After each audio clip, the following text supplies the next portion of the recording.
यह कहानी है 7 फीट के राजा विराट सेन और उसकी 7 गुत्थियों की।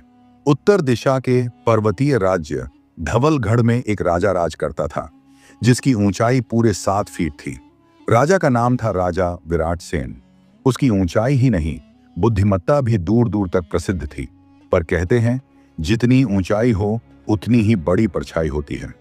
राजा विराट की जिंदगी में भी 7 रहस्यमयी गुत्थियां थीं, जिनका हल किसी को नहीं मिल पाया था।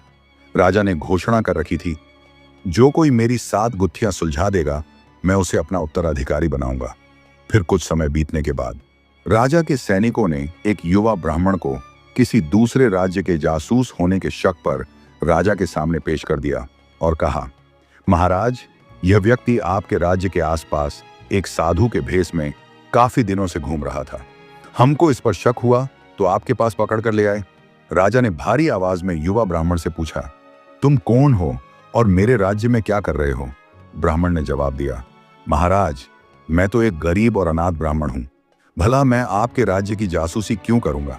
चलो, तुम्हारी बात मान लेते हैं कि तुम एक गरीब और अनाथ ब्राह्मण हो, लेकिन तुम्हें मेरे राज्य में बिना इजाजत घुसने के लिए दंड दिया जाएगा। अगर तुम दंड से बचना चाहते हो तो तुम्हें मेरी 7 गुत्थियां हल करनी होंगी, जो आज तक कोई भी नहीं कर पाया। पहली गुत्थी। राजमहल के पश्चिमी कक्ष में एक बुजुर्ग सेनापति रहते थे, जो 20 वर्षों से एक शब्द भी नहीं बोले थे। राजा ने कहा, पहली गुत्थी है, क्यों है यह मौन? बहुत विद्वान आए, पर कोई नहीं समझ पाया।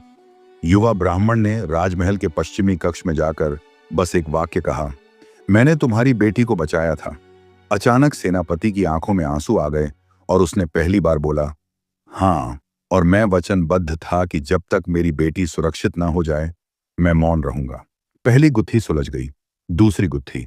महल के तहखाने में एक दीपक जल रहा था, जो वर्षों से बुझा नहीं था। कोई नहीं जानता था कि उसमें तेल कौन डालता है और कैसे वह चलता है। राजा ने इसे दूसरी गुत्थी बताया।